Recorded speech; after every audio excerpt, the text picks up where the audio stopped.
Para mim, um núcleo é esse espaço de troca e de aprendizado constante, né? Onde, por ser um projeto internacional, a gente tem que lidar com cronogramas e com fusos horários muito apertados, né, para dar conta tanto da nossa vida acadêmica, da nossa vida profissional e do projeto da qual a gente tem muito zelo, requer muito comprometimento dos voluntários. Eu fui convidado, né, a ser esse produtor, editor e roteirista. Eu tive que treinar muito mais a minha escuta e também justamente esse papel narrativo que eu queria trazer para o podcast, em conjunto com a Nívia apresentando e com os comentários dos professores, nós pudemos dar uma outra cara para tudo isso que a gente vem pesquisando e catalogando ao longo desses anos no núcleo.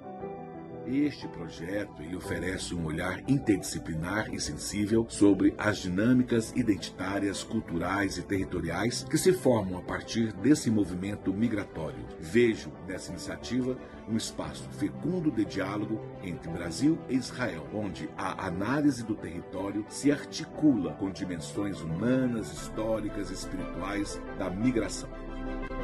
Para mim, esse projeto é super importante. Participar desse projeto acrescentou grandemente na minha vida acadêmica. Aprendi sobre a metodologia do Museu da Pessoa, sobre a importância de histórias de vida, que eu não teria tido a oportunidade de aprender se não fosse o projeto. E participar da produção do podcast foi algo incrível, muito gratificante, ainda mais vendo o resultado, que ficou algo tão único e bonito. Sou jornalista, sou produtora cultural e há 3 anos eu faço parte do Núcleo Brasileiros em Israel como voluntária. E é um aprendizado diário. Desde que eu comecei, que eu quis participar como voluntária nesse núcleo, eu comecei uma jornada de aprendizado muito grande. E em conjunto, né, com os professores, com os alunos, a gente desenvolve trabalhos incríveis. Nós já fizemos exposições, recentemente uma websérie de podcast, porque é muito importante a gente estar contando as histórias e as memórias dos brasileiros que vivem em Israel. E é muito gratificante para mim.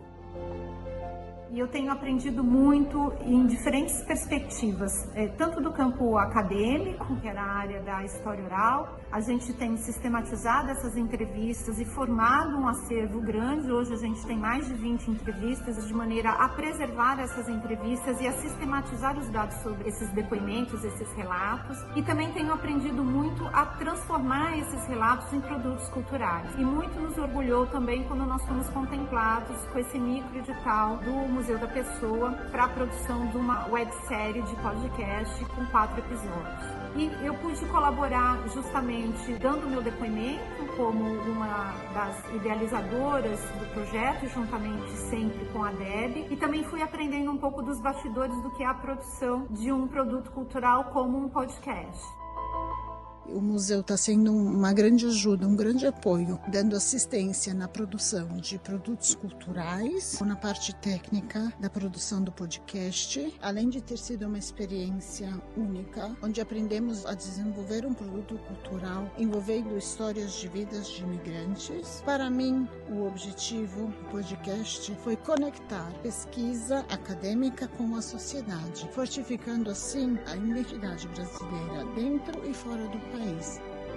Muito gratificante para mim. E ter participado também da websérie de podcast no último ano, através do edital de microprojetos do Museu da Pessoa, foi uma experiência incrível. E eu tive a oportunidade de ser apresentadora. E os momentos de eu estar narrando aquelas histórias de vidas, aqueles momentos difíceis que os brasileiros estavam vivendo, né, principalmente no 4º episódio da guerra, foi muito impactante. E houve momentos que eu tive que parar, respirar e continuar apresentando. Então foi impactante para mim contar aquelas histórias. E esse núcleo é muito importante para a vida de todos aqueles envolvidos e para eles, né, que estão lá com suas vozes e precisam ser valorizadas, visibilizadas.